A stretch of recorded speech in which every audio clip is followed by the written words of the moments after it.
বৃদ্ধ এবং সাইলেন্ট অর্ডারের নেতার মধ্যে এক ভয়াবহ মানসিক লড়াই চলছিল। চারপাশের বাতাস এত ভারী হয়ে গিয়েছিল যে সাধারণ সৈন্যরা নিঃশ্বাস নিতে না পেরে মাটিতে লুটিয়ে পড়ছিল। সাইলেন্ট অর্ডারের নেতা তার হাত বাড়াল আরিয়ানের দিকে। ঠিক সেই মুহূর্তে বৃদ্ধ তার জং ধরা তলোয়ারটি মাটিতে সজোরে গেঁথে দিলেন। এক বিশাল অদৃশ্য দেওয়াল তৈরি হল আরিয়ান আর অর্ডারের মাঝখানে। বৃদ্ধ শান্ত গলায় বললেন, আরিয়ান, বেঁচে নাও। তুমি কি অন্যের হাতের পুতুল হয়ে থাকতে চাও, নাকি নিজের শূন্যতাকে নিজের শক্তিতে রূপান্তর করতে চাও? আরিয়ান তখন যন্ত্রণার এক চরম সীমায়। তার একপাশে রাজকীয় জেনারেলরা যারা তাকে মারতে চায়, অন্য পাশে এক রহস্যময় গোষ্ঠী যারা তাকে ব্যবহার করতে চায়, আর সামনে এই বৃদ্ধ। আরিয়ানের মনে পড়ল সেই দিনগুলোর কথা, যখন সে রাস্তার ধুলোয় পড়ে থাকত আর সবাই তাকে পাওয়ারলেস বলে লাথি মারত। তার রাগ আর জেদ এবার আগ্নেয়গিরির মতো ফেটে পড়ল। সে হঠাৎ চিৎকার করে উঠে দাঁড়াল। তার শরীরের ভেতরকার সেই ভয়েড আর কালো ধোঁয়ার মতো বেরোচ্ছিল না, বরং তা তরল অন্ধকারের মতো তার সারা শরীরে জড়িয়ে গেল, যেন সে এক কাল্পনিক কুচকুচে কালো বর্ম পড়ে আছে। আরিয়ান কারোর দিকে না তাকিয়ে সরাসরি সাইলেন্ট অর্ডারের নেতার দিকে হাত বাড়াল। সে বৃদ্ধ বা অর্ডার কারোর সাহায্য চাইল না, সে তার নিজের শক্তির ওপর নিয়ন্ত্রণ দাবি করল। সে অনুভব করল তার ভয়েড এখন আর কেবল অন্যের শক্তি শুষে নেয় না, সে এখন আশেপাশের বাতাস আর সময়কেও স্থবির করে দিতে পারছে।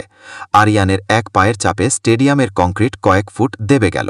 সে সাইলেন্ট অর্ডারের নেতার চোখের দিকে তাকিয়ে বলল, আমি কারো সাথে যাব না, আমি নিজেই নিজের পথ তৈরি করব।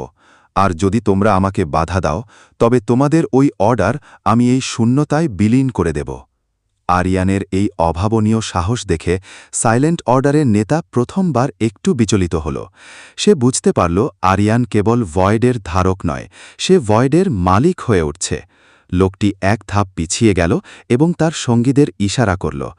যাওয়ার আগে সে আরিয়ানের দিকে তাকিয়ে এক রহস্যময় হাসি দিয়ে বলল, আজকের জন্য আমরা পিছু হটছি আরিয়ান, কিন্তু মনে রেখো, তুমি যত বেশি এই শূন্যতা ব্যবহার করবে, তত দ্রুত তোমার হৃদয়ের মায়া মমতা মুছে যাবে।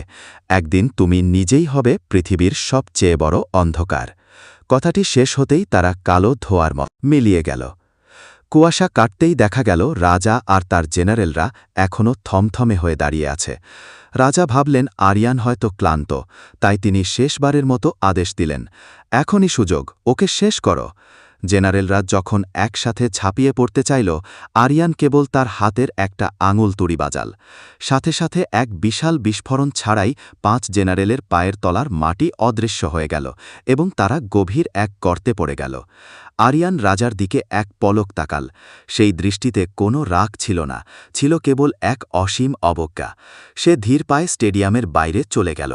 কেউ তাকে আটকানোর সাহস পেল না। বৃদ্ধ দূর থেকে তাকে যেতে দেখে নিজের তলোয়ারটি তুলে নিলেন এবং বিড়বিড় করে বললেন, খেলনা এখন খেলোয়াড় হয়ে, কিন্তু আসল খেলা তো কেবল শুরু হল। আরিয়ান এখন একাকী এক যোদ্ধা। স্টেডিয়াম থেকে বের হয়ে আসার পর আরিয়ানের সামনে পুরো পৃথিবীটা যেন বদলে গেল। সে এখন আর সেই তুচ্ছ কালারলেস ছেলেটি নেই, বরং সে এখন সাম্রাজ্যের 1 নম্বর মোস্ট ওয়ান্টেড অপরাধী। কিন্তু তার তাতে কোনো আক্ষেপ নেই। সে হাঁটতে হাঁটতে শহরের কোলাহল ছাড়িয়ে বহু দূরের এক অভিশপ্ত বনের দিকে যাত্রা করল, যার নাম দ্য ফরেস্ট অফ সাইলেন্স। কিংবদন্তি আছে, এই বনে ঢুকলে মানুষের অরা বা দৈব শক্তি কাজ করে না। আরিয়ানের জন্য এটাই ছিল উপযুক্ত জায়গা, কারণ সে জানত রাজকীয় গুপ্তচররা তাকে খুব সহজে ছাড়বে না। বনের গভীরে এক ঝর্ণার পাশে বসে আরিয়ান প্রথমবার নিজের শরীরের দিকে ভালো করে তাকাল। তার চামড়ার ওপর দিয়ে কালো রগগুলো লতার মতো ছড়িয়ে পড়েছে। সে যখনই চোখ বন্ধ করে, সে এক বিশাল অন্ধকার সমুদ্র দেখতে পায়। সেই সমুদ্রের মাঝখানে একটা বিশাল দরজা, যা শিকল দিয়ে বাঁধা। আরিয়ান বুঝতে পারল সে এতদিন ভয়েড শক্তির কেবল 1% ব্যবহার করেছে। সেই দরজার ওপাশে কি আছে তা জানার জন্য তার মন ছটফট করতে লাগল। কিন্তু যখনই সে সেই শিকলগুলো ছোঁয়ার চেষ্টা করে, তার হৃৎপিণ্ডে এক অসহ্য যন্ত্রণা শুরু হয়। মনে হয় যেন কেউ তার আত্মাটাকে ছিঁড়ে নিতে চাইছে। ঠিক সেই মুহূর্তে বনের গাছের আড়াল থেকে এক কিশোরী বেরিয়ে এলো। তার চুলগুলো রূপালি রঙের আর চোখে এক অদ্ভুত মায়া। মেয়েটি আরিয়ানের দিকে তাকিয়ে ভয় পেল না, বরং শান্ত গলায় বলল, তুমি ভুল পথে তোমার শক্তিকে খুঁজছ। তুমি দরজা খোলার চেষ্টা করছ, অথচ তুমি জানো না যে তুমি নিজেই সেই দরজার চাবি। আরিয়ান চমকে উঠে দাঁড়াল এবং তার হাতে ভয়ের শক্তি জমা করল। কিন্তু মেয়েটি হাসল। সে তার হাত বাড়িয়ে আরিয়ানের হাতের সেই ভয়ঙ্কর কালো শক্তিকে আলতো করে ছুঁল। অদ্ভুত ব্যাপার, আরিয়ানের সেই ধ্বংসাত্মক শক্তি মেয়েটির স্পর্শে মুহূর্তেই শান্ত হয়ে নীল রঙের আভায় পরিণত হল। আরিয়ান স্তব্ধ হয়ে গেল। সে জিজ্ঞেস করল, তুমি কে, আর আমার শক্তি কেন তোমার ওপর কাজ করছে না? মেয়েটি নিজের পরিচয় দিয়ে বলল, তার নাম এলিনা। সে এই বনের রক্ষক, এবং সে আরিয়ানের মতো শক্তির অধিকারী নয়, বরং সে হল সোল হিলার। সে আরিয়ানকে জানালো যে আরিয়ানের শরীরে যে ভয়েড আছে তা আসলে কেবল ধ্বংসের জন্য নয়, এটি সৃষ্টির এক আদিম উৎস। কিন্তু আরিয়ান যদি কেবল প্রতিশোধ আর রাগের জন্য এটি ব্যবহার করে, তবে সে একদিন স্রেফ একটা পাথরে পরিণত হবে। এলিনা তাকে এক নতুন প্রস্তাব দিল। সে তাকে শেখাবে কিভাবে এই ভয়েড শক্তিকে আত্মার শক্তিতে রূপান্তর করতে হয়, যা দিয়ে সে কেবল অন্যের শক্তি শুষে নেবে না, বরং নিজের ভেতর থেকে অসীম শক্তির জন্ম দেবে। কিন্তু তাদের এই শান্ত মুহূর্ত বেশিক্ষণ স্থায়ী হল না। হঠাৎ আকাশ থেকে আগুনের তীর ধেয়ে আসতে শুরু করল। রাজকীয় জেনারেলরা হাল ছাড়েনি। তারা বনের ওপর ফায়ার কার্স বা আগুনের অভিশাপ ছুড়ে দিয়েছে। পুরো বন জ্বলতে শুরু করল। আরিয়ান বুঝল, রাজবংশ তাকে মারার জন্য পুরো প্রকৃতিকে ধ্বংস করতেও দ্বিধা করবে না। এলিনা ভয়ে কাঁপছিল, কিন্তু আরিয়ানের চোখে তখন এক নতুন সংকল্প। সে এলিনার দিকে তাকিয়ে বলল, তুমি আমাকে সৃষ্টি করতে শেখাতে চেয়েছিলে না? আজ দেখো এই শূন্যতা থেকে আমি কিভাবে রক্ষা করার প্রাচীর গড়ে তুলি। আরিয়ান তার দুই হাত মাটির দিকে চেপে ধরল। সে এবার শক্তি শুষে নিল না, বরং তার নিজের শরীরের ভেতরে জমানো সমস্ত অন্ধকারকে পৃথিবীর গভীরে ছড়িয়ে দিল। মাটি ফেটে এক বিশাল কালো রঙের গম্বুজ তৈরি হল, যা পুরো বনকে আগুনের হাত থেকে রক্ষা করল। কিন্তু এই প্রক্রিয়ায় আরিয়ানের শরীর থেকে এত বেশি রক্তক্ষরণ লাগল যে সে এলিনার কোলে ঢলে পড়ল। আরিয়ানের অবচেতন মনের সেই বিশাল দরজাটি এবার ধীরে ধীরে খুলতে শুরু করল। আরিয়ানের চেতনা যখন হারিয়ে গেল, সে নিজেকে আবিষ্কার করল এক অন্তহীন অন্ধকারের রাজ্যে। এখানে কোনো আকাশ নেই, কোনো মাটি নেই, আছে শুধু নিস্তব্ধতা।